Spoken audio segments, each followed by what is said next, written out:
Trash Talk Radio! Coming at you live on MP3 from high on a hill above beautiful Lake Washington. My name is Lestro, and with me as always is the Guru. Yes, sir, yes, sir, yes, sir, yes, sir, yes, sir. And you know how this goes. We're here to talk a little trash on the week's worth of sports. I don't know anybody except the Guru, and the Guru knows all. Man, I know just a little something, man. Just a little something, man. Guru, it is episode number 68, and Super Bowl Sunday is right around the corner. Guru's been watching the tapes, and he's got his keys to the game for both teams as X's and O season reaches its climax.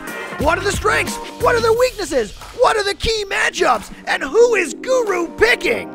But first, it was Pro Bowl weekend for the NFL, and the game, like always, kinda sucked. Guru, what can the NFL do to fix this? Plus, the NBA is ready to take its turn at center stage as Anthony Davis has told the Pelicans that he won't re-sign with them and they should trade him to the highest bidder. Where's he gonna go, Guru? And is there any chance it's anywhere but the Lakers? Then, in segment 2, Guru's got his call-outs and shout-outs. I don't know from what, but it should be fun. We've got our Bets with Ben segment with Ben Carey of the Currency Kings giving us his Super Bowl pick. You know we've got a 2-minute drill. Guru, episode number 68. Let's roll.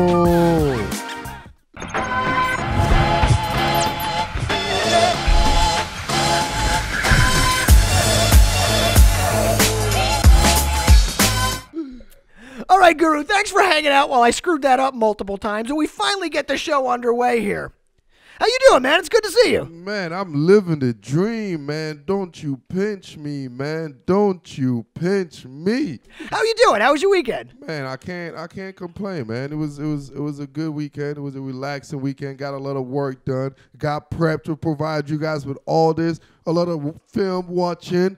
A lot of thinking like Belichick, a lot of thinking like McVay, thinking like Wade Phillips, thinking Get like into their Josh heads. McDaniels, something like that. Silence of the Rams. So, Guru, let me ask you this. It was Pro Bowl weekend. I know you are the football guy, right? It is your thing. It's all in. Did you watch the Pro Bowl? The Guru don't stand for no exhibition all-star game, man.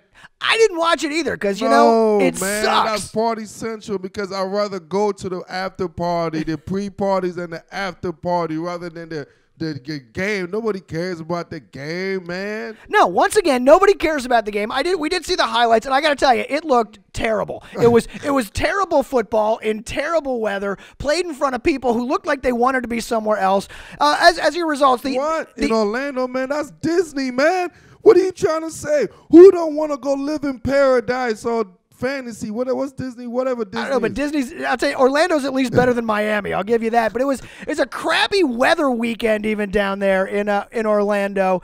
Rain, wind. We tried to get a live feed from our boy Sebi at the Sebi podcast, who was at the game. Go check out the Sebi podcast. But the rain got in the way, and we couldn't even use that audio from there. Time out. So you telling us we're in the rain capital. We're in the rain capital.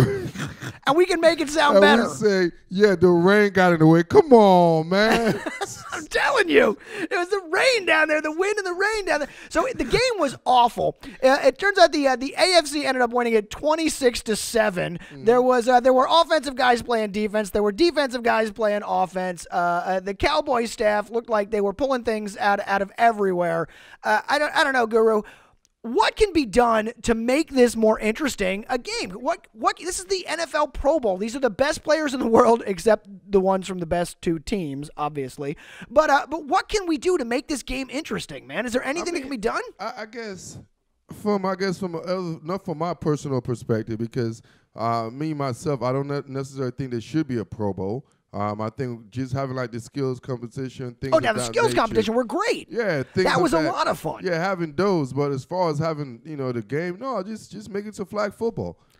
Just make it a 9-on-9 flag football. Make it simple and easy if you want to get to that situation. But I personally, it's a vacation. It's for the players, what they accomplish. It's a reward. Right. It's like the fans are not realizing. It's like sometimes your expectation of something. It's a reward. You know, it's like when they reward you for you already achieve it, you already climax. So the Pro Bowl is not a climatic thing. That you already climaxed. That's just the reward, the aftermath of what you already accomplished. So it's kind of like I'm going in there because, oh, look at my reward. Thank you. I'm going to a handshake. I'm not going in there trying to earn anything. Well, they are earning some money while they're down there, too. The winners get like... they're earning a dinner. Well, there's some cash involved. It's like $65,000 for the winners. Check. If you're Pro Bowl guys, trust I'm just saying, me, it's nice to get a paid trip to Orlando and get paid for it. If you're a Pro Bowler and you're not in your rookie contract, you know what I'm saying? Trust me, they don't mind giving that. That's tax season. We're in tax season right now. All right. They'd rather have that. Pay for an accountant. Trust me, exactly. Russell Wilson was like, I got to pay this accountant. I better go to the Pro Bowl. But seriously, if they paid the players more, because the big knock on the Pro Bowl. Hang on. Pay the players, huh? Well, the big knock on the Pro Bowl is that it's guys who they don't want to get hit. Football is such a dangerous sport, especially with dudes that size and that big, that it's too. These guys can get hurt. It can ruin some shit. So what you're saying, I guess, the passion of the game is not going to be the motivation. No, it just ain't there, man. They're professionals. No, but it's like that at any All-Stars game. I mean, that's why the NBA is a dunk fest. It's an all-offensive showdown. The baseball All-Star game is the closest to being an actual game. But then again, it's not. But who expects? That's what I don't understand. Like, all right, so here's my question for you, because I agree. Who cares? Who expects a real game out of this? Yeah. That's why I think the NHL has it right, man. The NHL, with their new format, they pick a bunch of teams. They play like a tournament. I think it was 5-on-5. It was this weekend. I didn't watch this either because I was with the baby all weekend. But they play the tournament and to go this way. So here's what I propose for the NFL. Hear me out. I got two ideas on this one. The first is that we do a flag football, because I think that's something to see. The skills competition was great. I loved watching the dodgeball. I mean, that was fun. The quarterback competition, the receivers competition, the obstacle course. I love it. Make it American Gladiators. I don't care. You know what I mean? Let them run through American Ninja Warrior out there on the course. I would love watching that. Let them do it. But for the games, I say what you do is you get the Pro Bowlers in the line, you pick up a bunch of teams, you get the captains, they all pick their teams like the NBA does now, and you run a flag football tournament. I mean, like Russell Wilson out there picking a team, that's a guy that would really try and win a flag football tournament. You know, like him on one, you got Watson on another, and Andrew Luck picks a team, and you just run them through the weekend. What do you think? You think people would watch this? Yeah, man. You know, because it kind of coincident with what the NFL does. They have like a flag football tournament right now, like players against former players, and the winner get like $1 million. Same there. Let's do it, man. Let's do it, man. This would be much more interesting to watch. Now, Roger Goodell, I know you're listening, and we know I'm not a football expert. We know you're not a football expert, but let me tell you, Guru is, and if he's saying the flag football thing can work. Hey, and I think it's got a shot. But guess what? What you said last week, Roger's a business expert. That is a hey, business Roger, expert. you get that check. Trust me, dog. Because you get more eyes, more viewers. You get that check. The players still won't get hurt. It'll be great. So now one more thing before we get off this, because I saw one other suggestion on this. I think it was Roger Sherman at The Ringer suggested play a third place game. You know, let the Chiefs and the Saints battle it out for a third place game. Do you think? Man. Do you think that would matter? Man, that is mockery, man. The NFL is all about World their Cup. player safety, dude. Okay. It's all about the player safety. They don't even want to go to overtime. That is an extra unnecessary game. All right, so I tried on that one, but we like the tournament, not the third place game. On. What is this? I know this is America. We give you a stamp for participating. Well, come on, man. I'd still want to see professional grown ass man, dog, that whoop their kids, man. I would love to see. And some whoop others, you know, as we all seen before. Come on, man. I would still watch Drew Brees go against Pat Mahomes in a third place game. All right, so now that we've fixed that situation there, Guru, we fixed the Pro Bowl. We got to move on to the big news of the week. This is the breaking news in the NBA. The NBA is ready, man. Adam Silver is pushing the NFL. You ready to go? NBA is ready to take over as Anthony Davis, the Brow, has told the Pelicans management, you know what? I'm not staying here. Don't bother trying to sign me because I'm out. Go ahead and trade me for whatever you can get. I don't know, Guru. We saw this coming, obviously. Oh, man, and the Guru always, I know people going, because when I say stuff, it's a little bit different. But I laid an egg last week, and this is what happened. I kept my mouth shut, but I want to say it again. That NFL versus NBA, the battle for viewers in LA is taking toll, buddy. Oh, man, it is. It is. You don't see the war. You can see it online, You don't man. see the war for viewer, for ownership of LA. To be the number one event in LA is between the NFL versus the NBA. And that's what's going on. The fans are no real. I'm telling you, that's what's going on in the back end right now. LeBron came after the Rams and the Chargers, right? The NBA needed something, so they brought the biggest star in the globe. The big guns came out, man. So LeBron came to LA. You know what I'm saying? So now the Rams, now coincidentally with so-called refs, are now going to the biggest sports spectacle in America. Right. Thanks to the refs who turned out to be from L.A. I'm not a football expert. Thanks, Raj. He's a hell of a businessman. I'll tell you what. And then the funny thing is, right? So it's kind of weird. AD, because there was talks prior to this, and when AD's like, he don't know, he's not going to make a decision yet. It's going to basically let it play out, right? But after the NFL all of a sudden got the Rams, and you just said all that marketing money that's coming for those commercials.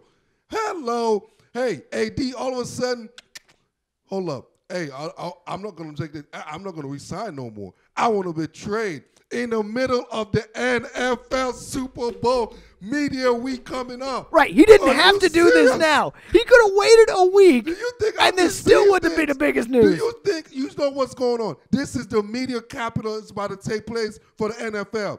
And now the NBA just said, bow, NFL. Guess who got the top story right now? Well, that's it. The only reason it's an L.A. story is because this is a New Orleans story, generally speaking, except that L.A. Bron has moved in with the Lakers, and when L.A. Bron comes to your team, comes to your city, he takes over. And like his people are Anthony Davis's people. His camp this week leaked to the press. Apparently, they got some problems with Walton. Yeah, your camp, King. Hey. I'm buying that it's his camp. Didn't we say? I remember when LeBron made that decision. We were on this show, and Yeah. I said Luke Walton, because there's always going to be something. He's not going to be the coach. No. I think we're here with our boy from Sportsman. I think it might have been Alex from Sportsman.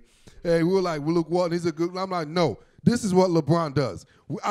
We've seen this every time wherever he goes. This is not rocket science. No. What I'm saying is not opinion. He has data. He leaves evidence and trails, dude. Luke is not going to be there, and he's looking for a mega star, And LeBron is a power, like we're talking off air. The NBA right now is about two power brokers, man. It's like basically Microsoft and Apple and Google running the world. That's who runs the NBA right now. It's the Golden State power broken squad. Right, the Warriors. Yes, versus King James power broken team. So if you want to win a championship and you're a major shakeup piece, guess what? One of those two power brokers teams is going to be in effect. Just hence KD. Hence buddy that just did cousins. My first cousin right now, my favorite cousin. Right. You're back to being your favorite cousin. My real favorite cousin, man, DeMarcus. You know what I'm saying? DeMarcus Cousins, baby. But you see, when you see a major shakeup and breakup, you see those two major brokers, two major players that takes place. And right now, AD will be one of the most major breakup and shakeup. And you can see what's happening. One of the top 5 players in basketball right now, Anthony Davis, currently this season averaging 29.3 points a game.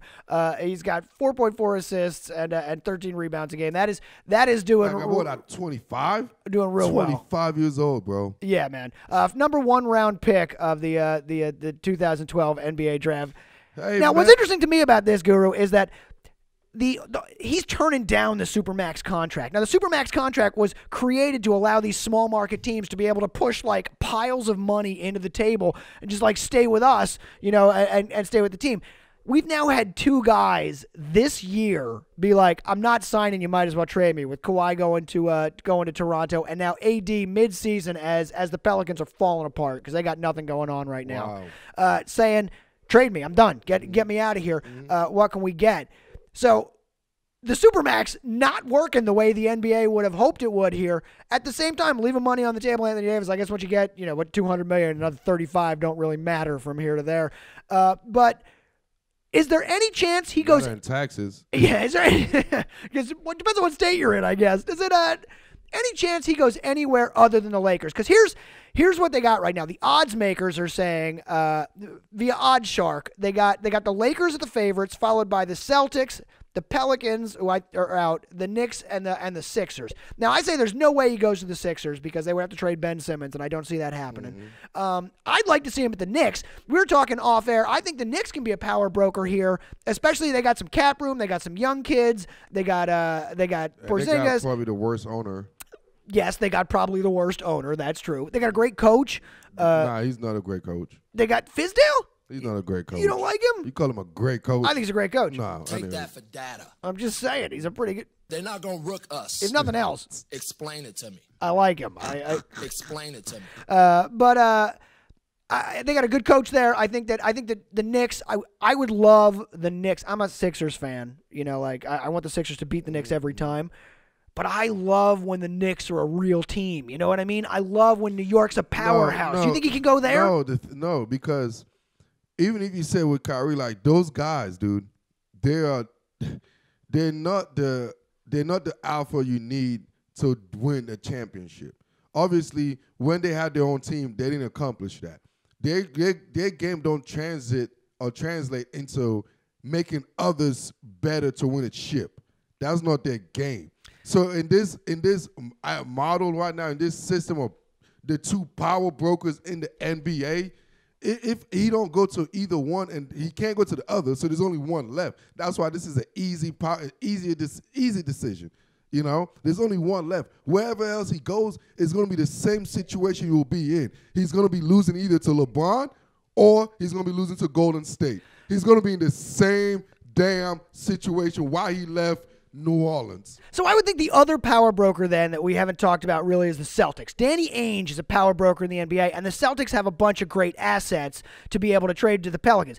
The Pelicans actually would do the best if they were to hang out and hopefully get something from the Celtics. And I don't think Danny Ainge is a power broker. He's not a Pat Riley. Danny Ainge is not a power broker. Danny Ainge is a great personnel. He's a great GM. He's not a power broker. I'm talking about a power broker is having a relationship with the assets itself. Do you have that relationship? No, because he's fucking cold. He's not. He don't have a relationship. No. Pat Riley had a relationship with D. Wade. Yeah. And that gave the power broker with LeBron James. Like, that's the power broker. That's Steve Kerr. That's Green and Curry and those guys. It's different. And if AD, from what he's talking about, legacy, because the only legacy you're going to have is either you're going to be in a Warrior or you're going to be in L.A. That's what he said. He said instead of the money, he wanted to leave a legacy. It was more important for his legacy, which has to mean championships, right? Exactly. It has to mean rings. There's only two teams in the NBA that's within the next 5 to 6 years. It wasn't been a 6 years run now.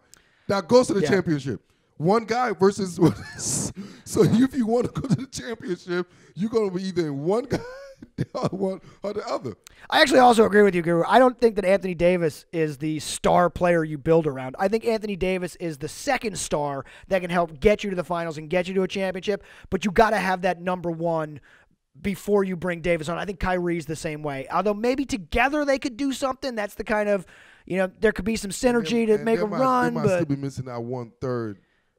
So if you're the Lakers, what do you give up? Anything? Does it matter? Come on, man. Dude, this is LeBron, Lonzo, man. Hart, Ingram. Is there anybody sacred? This is the Dawn, This is Don. Because not only that, the Don have it.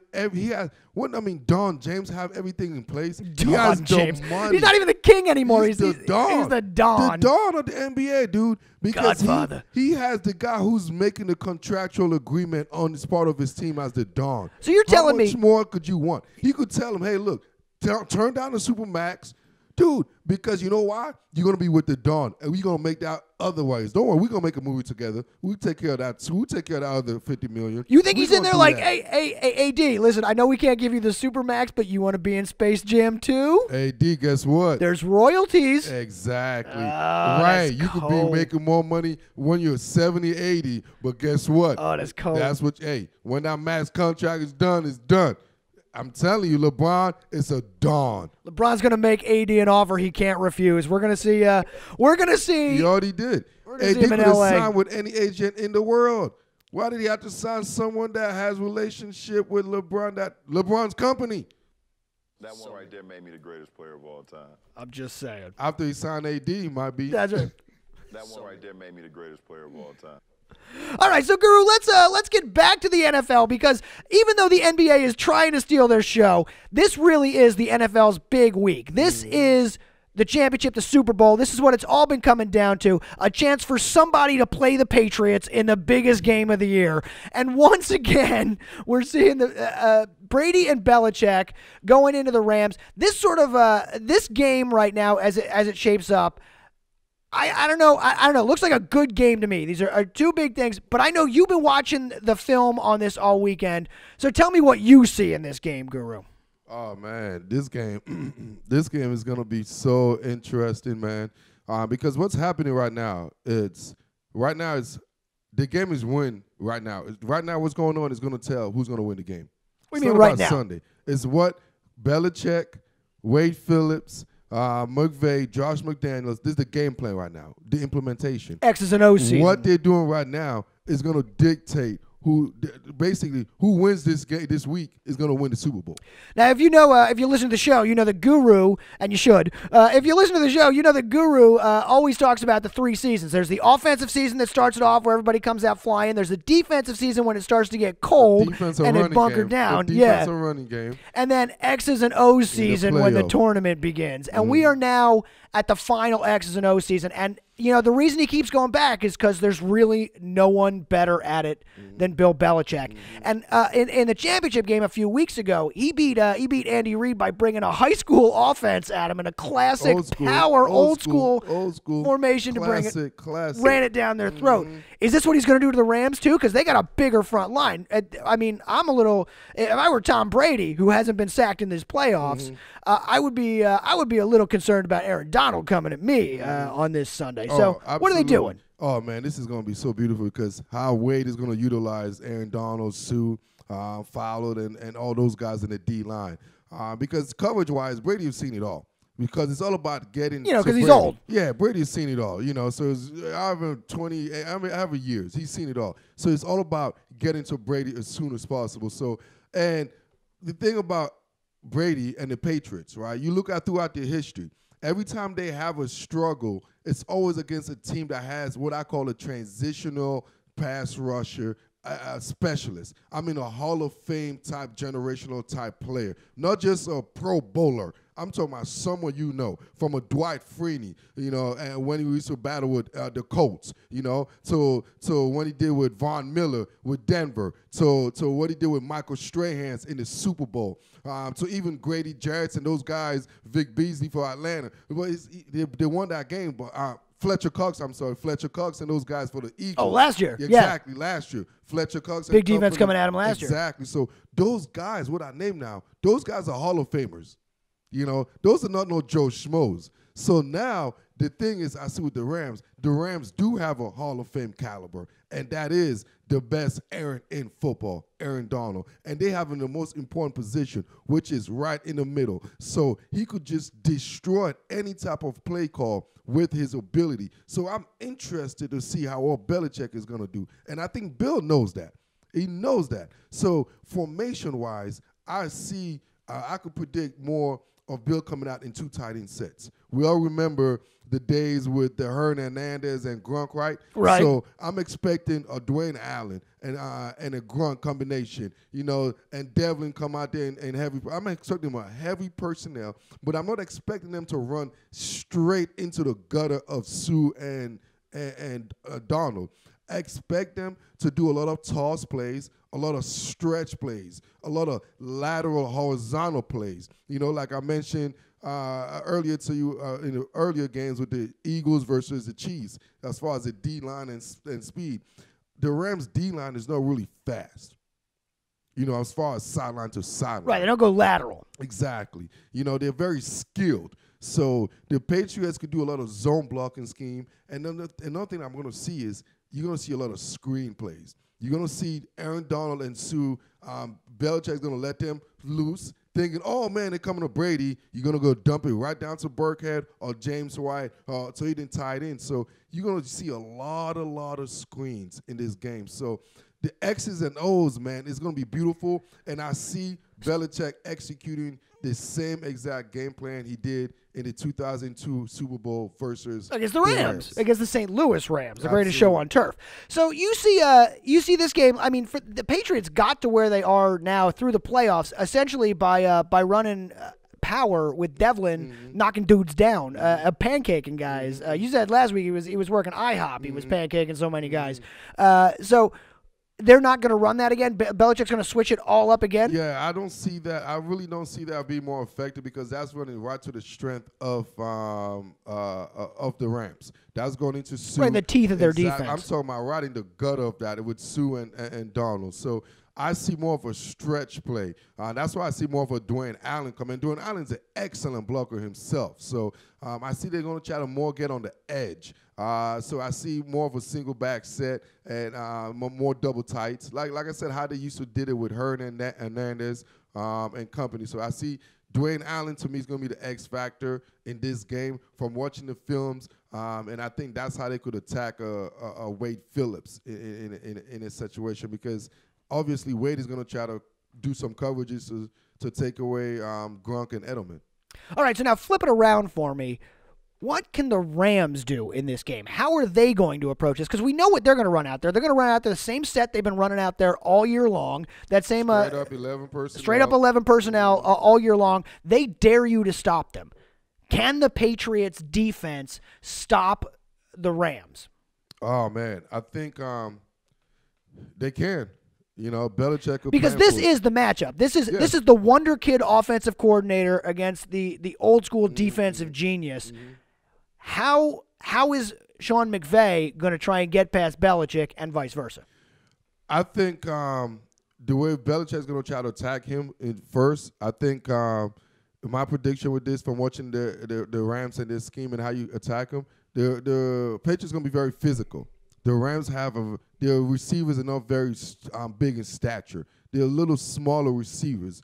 They're not very physical. So the Patriots are going to try to come get their hands on those guys, make sure they don't get off the line of scrimmage clean. And also, with that said, and then you're going to also that's going to give Jared Goff got to hold the ball because their offense is based on timing, you know. And then Belichick is going to bring the house. So I could see something similar they did in the Patriots against the Chiefs earlier on, and have zero blitz, or they might have just basically cover one, basically have one free safety over top. So I really see them putting more hands on their receivers on the Rams, on Brandon Cooks and Robert Woods. So and with that, I see McVay countering that by doing just man beaters. I could see him do his normal crossing patterns, crossing routes, Woods coming down, dragging, and I could see try to get Brandon Cooks on a deep post. And also I could see Everett, their little tight end, who use as tight end, could be a big factor.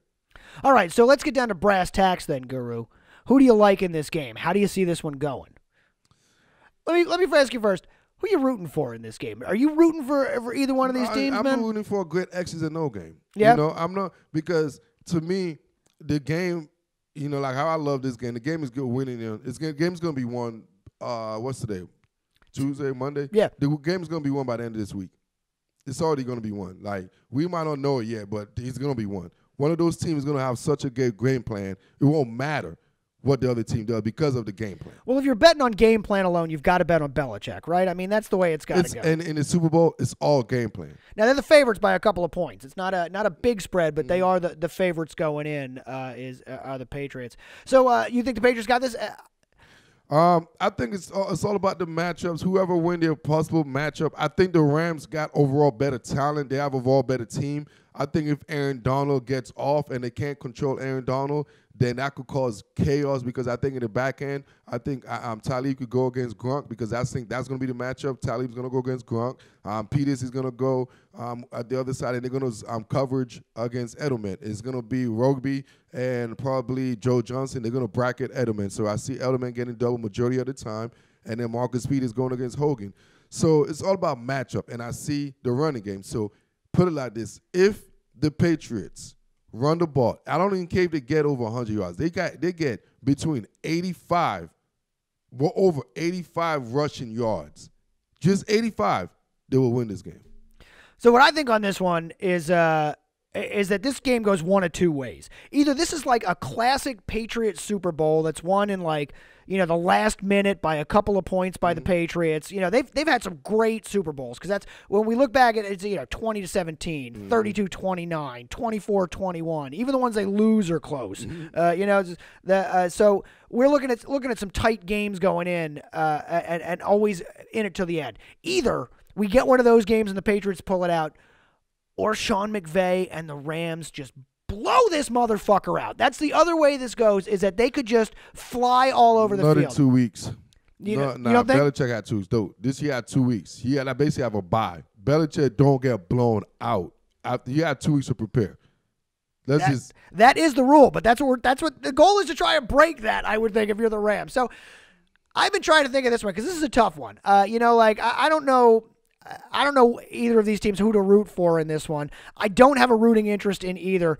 I think what I'm just interested in seeing is how the Patriots pull it off. You know what I mean? Like, I'm not rooting for the Patriots because fuck Boston, but I won't be upset if they win because, fuck LA. This is I don't care about LA either because it seems to me like it was set up, and I'm not a football expert. I don't want Goodell to win, but I don't necessarily want Boston to win. However, I won't be upset if the Patriots win this game. I think I won't either. To be honest with you, like I said, I'm going for a great exit goal matchup. So I can't necessarily say I'm going for this, I'm going for that, because I like both. I tend to lean more on Belichick because I am a defensive-oriented guy. Yeah. So obviously, I'm a defensive guy. So I'm going to be more lenient to the defensive X's and O's and his mindset. So with that said, I think the Patriots could outskill this scheme, out-scheme this defense, these guys. But I also think Wade Phillips could do some shake-up, and guys like, I never heard of the Dante Flowers, guys like that. Was going to play a very key role. But I just think Belichick and them Josh McDaniels are ready for this. And the Rams they're very good inside, interior-wise, but I just think, as you get them outside, man, they got a lot of fat edge. They got the waist. A little doughy. Yeah. So here's the other way I look at this, Guru. I'm rooting for the Patriots for the other reason, I think, is because I like the idea that only the NFC East can beat them. I think that's the way it should be. Only the NFC East can beat the Patriots in the Super Bowl. We're the only ones that got their number. So that means the Redskins, baby. We next. Yeah, you're next. You next like the Knicks. That's the case. All right, with that, Guru, let's take a quick break. We'll come back here for segment 2. We're going to get your call-outs and shout-outs. We got our Bets with Ben segment with Ben Carey giving us his Super Bowl pick because we're betting with our hearts, but we could bet with Ben and make a little bit of money. So we're going to get his Super Bowl pick. We're going to do a 2-minute drill. Guru, Trash Talk Radio, stick around. TTR.